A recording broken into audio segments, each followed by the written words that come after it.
everyone. Thank you so much for being here for Coffee with an Architect. And our special architect today is Daniel Joseph Chenin, well-known architect who's been with AIA for a number of years. Our sponsor for this meeting is Bombard Electric, and our host is Lee Hopkinson, our Allied Director for the AIA Las Vegas chapter. So Lee, take it away. Thank you, Randy. Well, you know, first and foremost, I want to say I knew there was a reason why I like Daniel. He has the exact, I was trying to figure out what does the J stand for. It's the same middle name as mine. Joseph.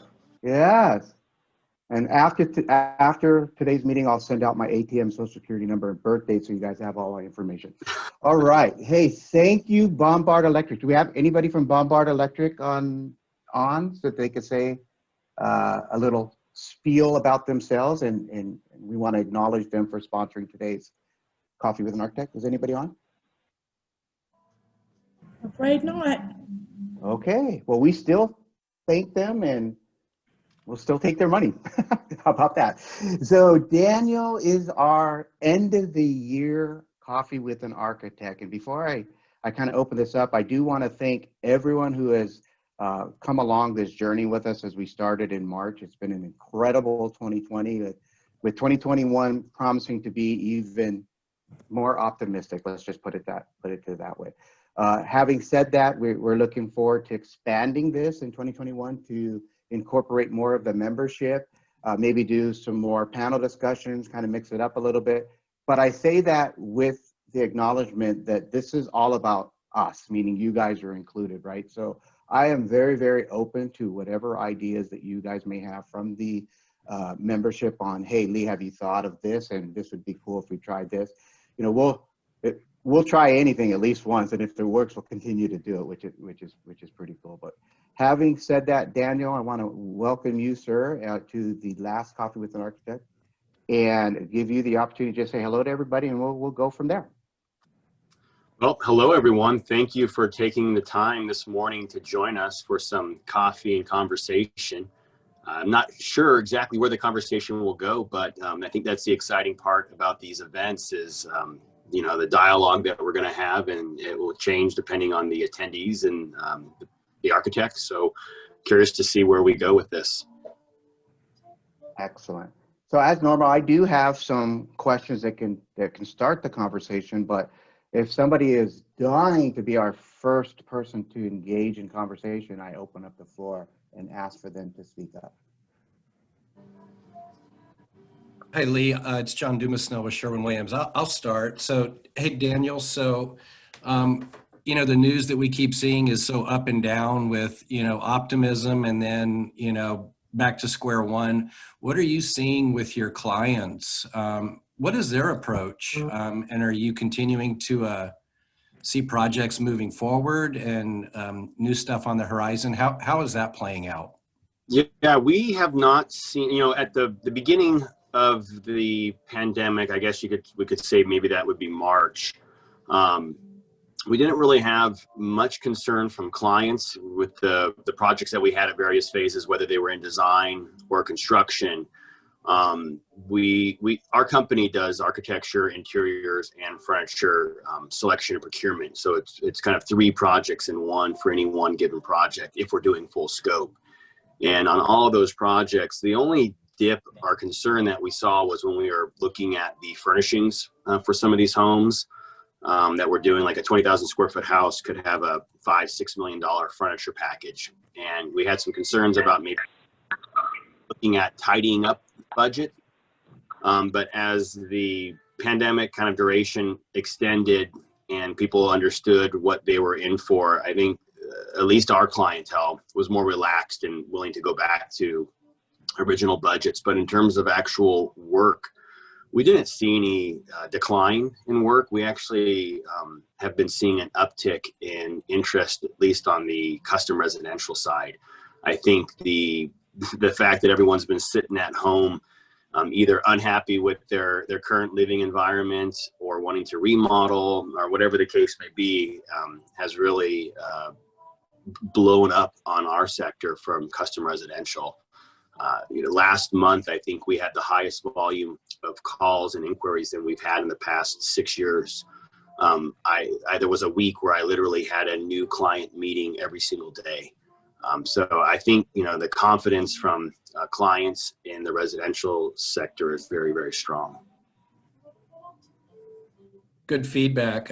Yeah, I know that, as a paint representative, I can honestly say I have had more calls this year from my clients requesting a paint.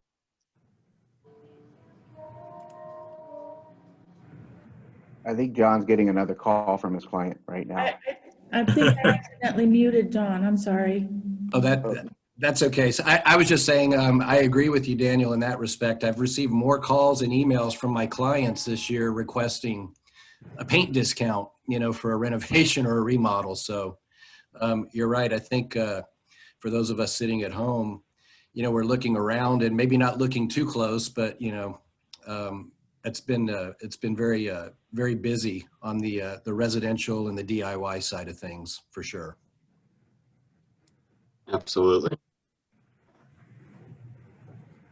So thank you for that. John. Anyone else?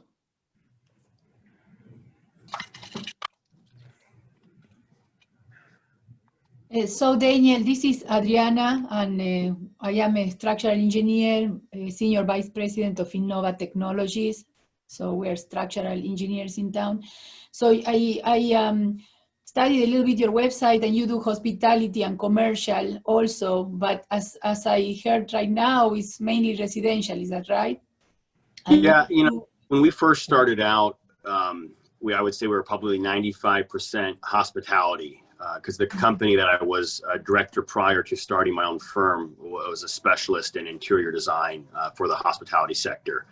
And when I left, a lot of contacts that I had reached out and engaged our company to provide services in that market. And it was mostly work outside of the United States for some projects in the Bahamas and some of the islands in that region.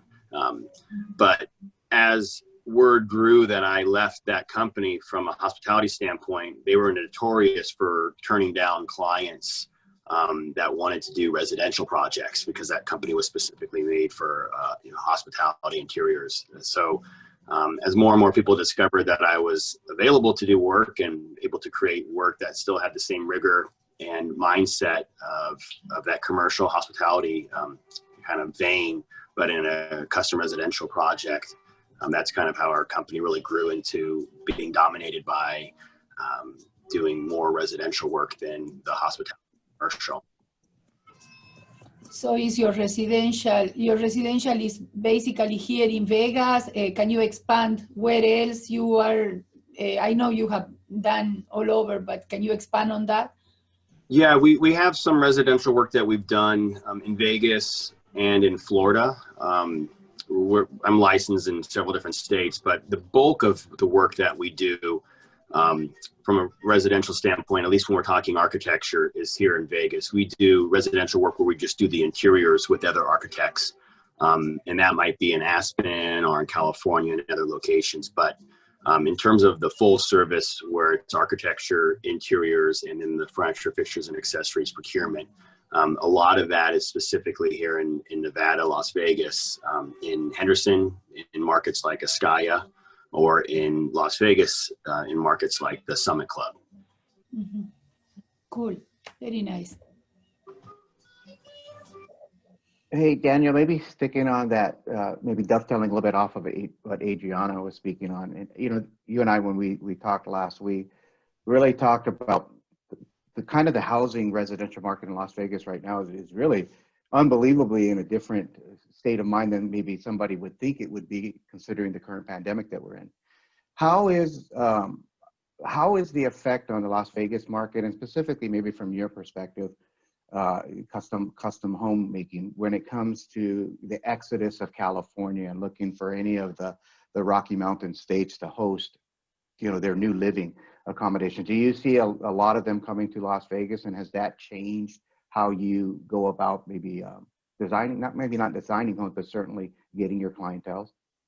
No, it's funny. We don't necessarily market. We seem to be word of mouth. Our people, will do searches and find our website or find us through social media. But the bulk of our clients, I think, I don't know, maybe about 80% or so are from outside of Nevada.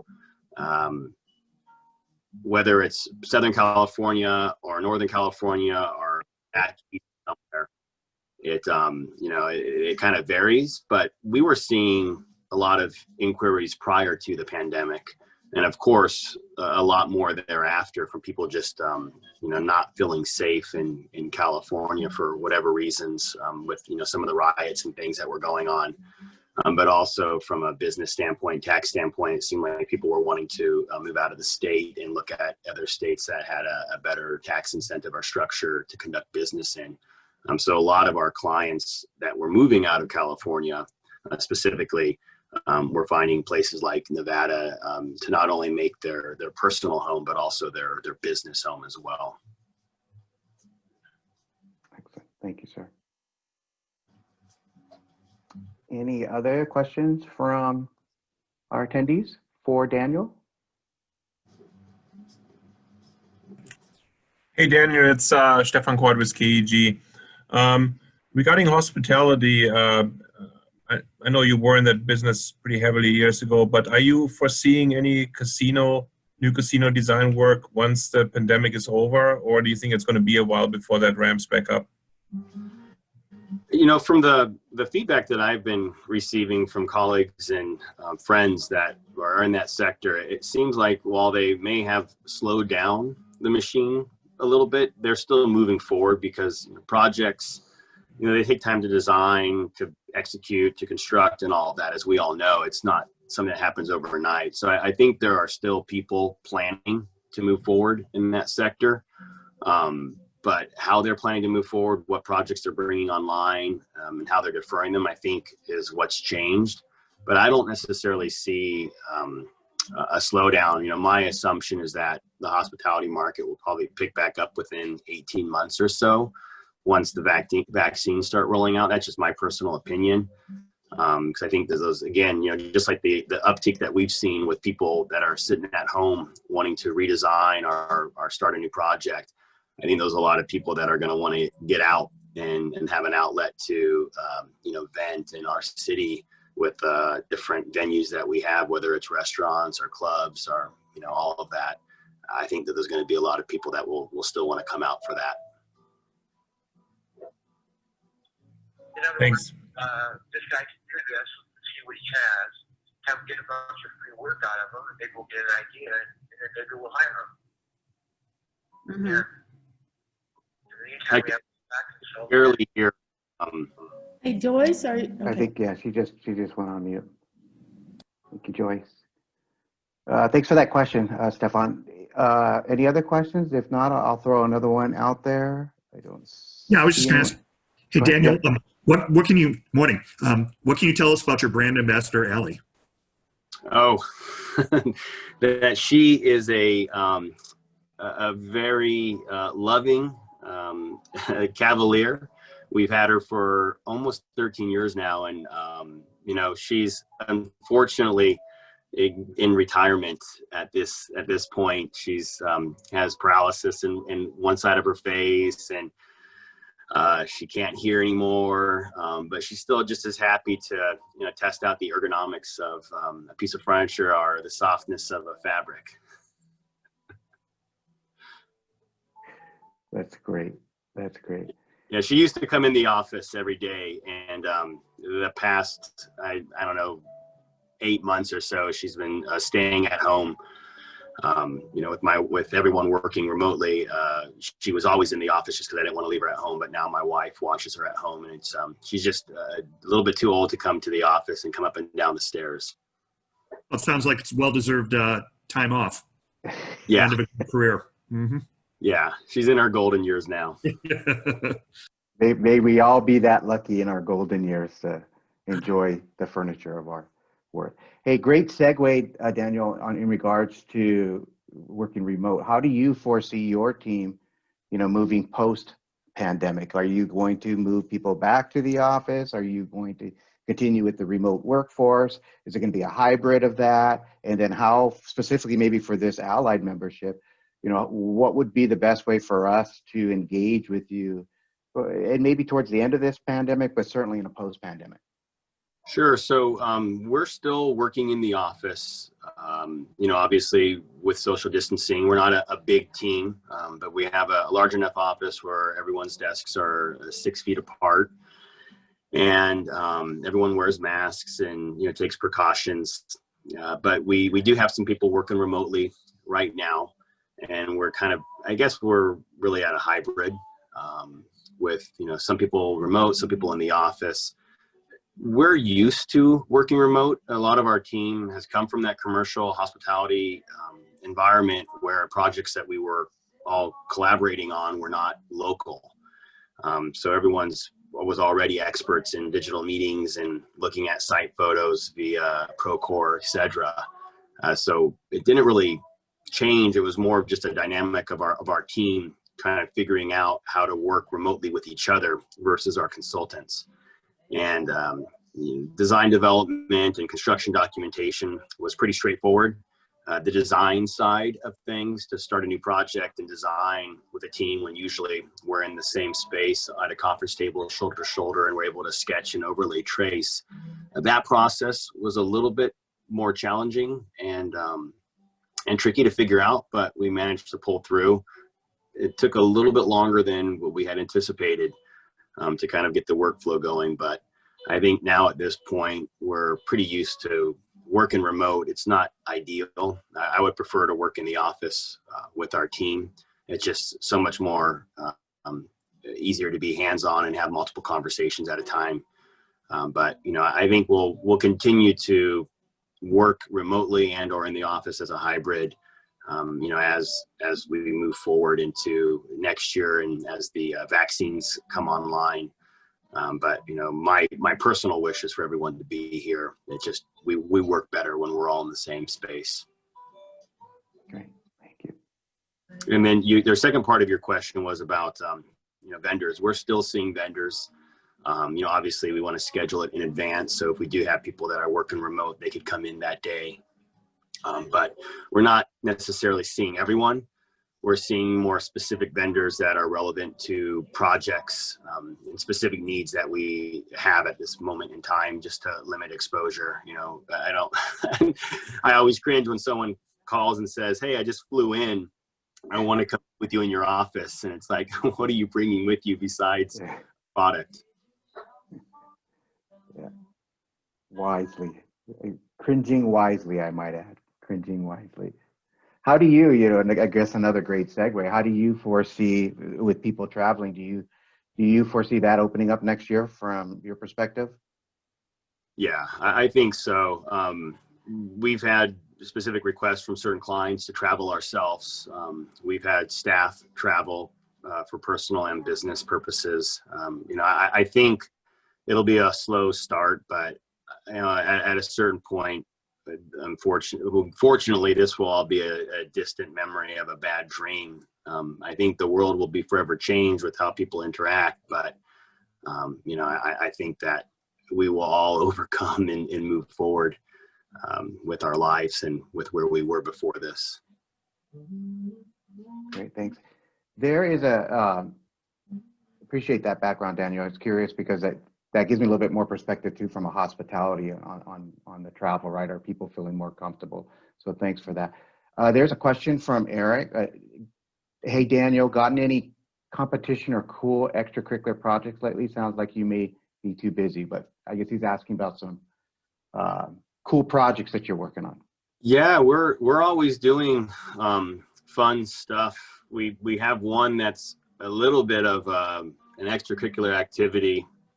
I can't specifically say all of the reasons of what we're doing or why we're doing it, but we have something that we posted on Instagram recently. It's called Tallest One.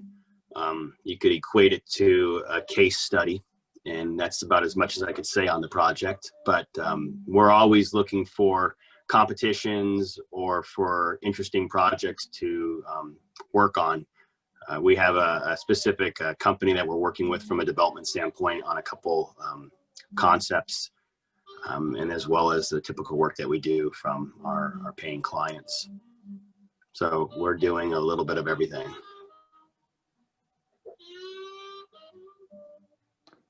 I got a Nice. question.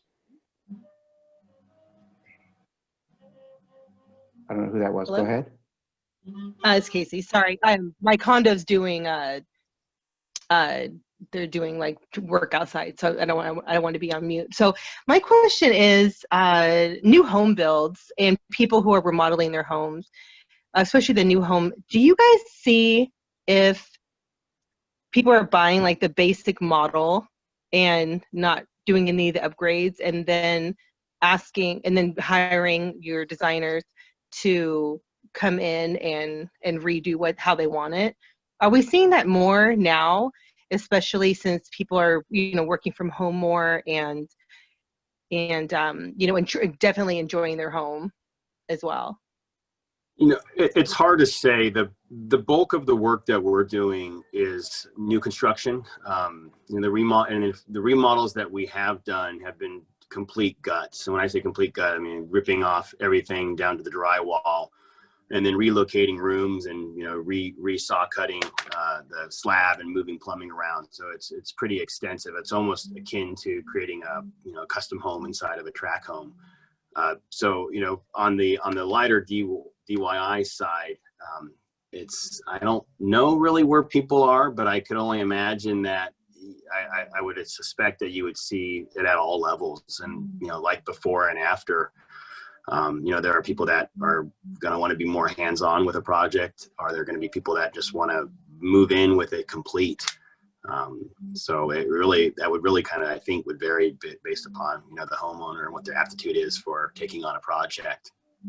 But what we're seeing is the people that are moving from California want full service turnkey projects, and those are the clients that end up hiring our company. They don't have the time to get into the weeds. They want to hire with confidence a design team that's able to take the project from A to Z while they continue to work on their businesses and make money to pay for it. Thank you, Daniel. Yeah, I definitely, I work for Caesarstone, and I send multiple samples out into California every day almost for all of our home builders and projects and architects. So they're definitely coming, and they're here and they're buying the real estate. So we'll just enjoy it. Yeah.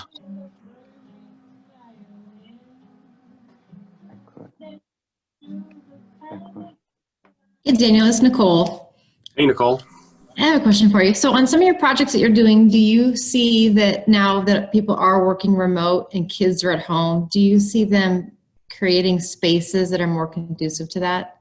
Kind of like this is our new normal? Yes and no. I mean, some of the houses that we've designed, the homeowners were already thinking about that, because they've already had, like nannies or live-in help that help with the children. What's interesting is we've seen we're working for, the owners that are the grandparents of,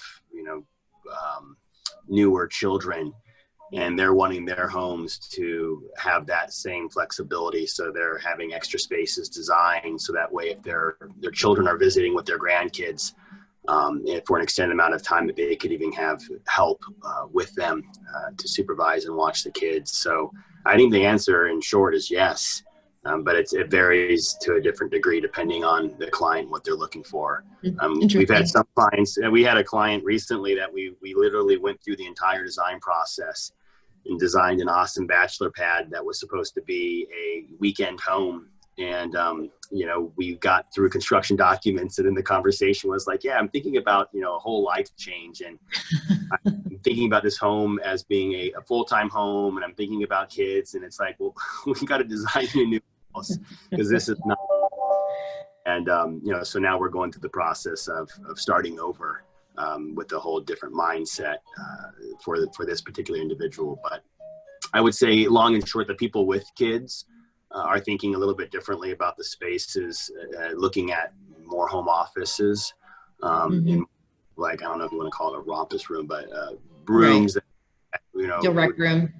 exactly, for the kids to kind of, you know, have a mosh pit of sorts with, you know, doing things that could be separated from where the parents are working.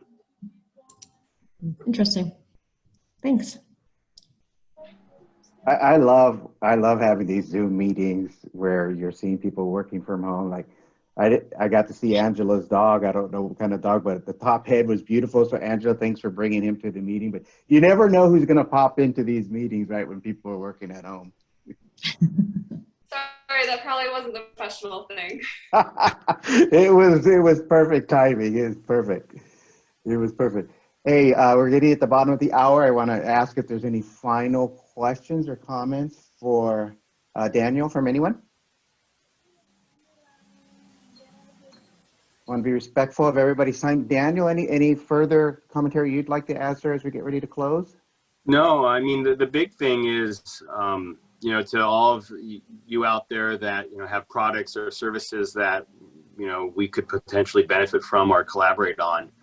You know, please don't hesitate to reach out. Just because we're all working remotely and not able to attend, you know, AIA mixers and stuff like that doesn't mean that we're not, you know, accessible. We're just a phone call, an email, or a text away. So please, you know, continue to engage because we're here and we know that you're there, and we get busy sometimes and, you know, don't have time to pop our heads out of the holes that we're in. So it's always nice to hear from you and see if there's anything that you're working on that we could collaborate together on. Excellent. Thank you, Daniel. I want to acknowledge again just what a huge support Daniel has been to AIA. Our chapter, he goes above and beyond, as many of our members do, but certainly want to acknowledge Daniel for everything that he's done in 2020 for the AIA. So thank you, Daniel. We look forward to your support in 2021. Quick acknowledgement to our sponsor today, Bombard Electric. Even though you're not on, a quick shout out to you guys. Thank you. We appreciate that. And just give you guys a update on what's coming in January. So starting January 2021, this meeting will actually move from 9 to 9:30. So it'll be on the third Wednesday of the month at 9:30. So mark your calendars, set your DVR, whatever you need to do, but make sure you don't miss an episode. And starting us off in 2021 is going to be the great Mr. Eric Roberts of Knit Studio. So please come join us and we will go from there. If I don't get a chance to see any of you guys virtually over the next 2 or 3 weeks, hey, stay safe. Have a great, happy holidays. And everybody look forward to a very optimistic 2021. Thanks, everybody. Have a great day. All right, bye, everyone. Take care. Happy holidays. Happy holidays. Thanks, Happy holidays. Bye-bye. Thank you, Daniel.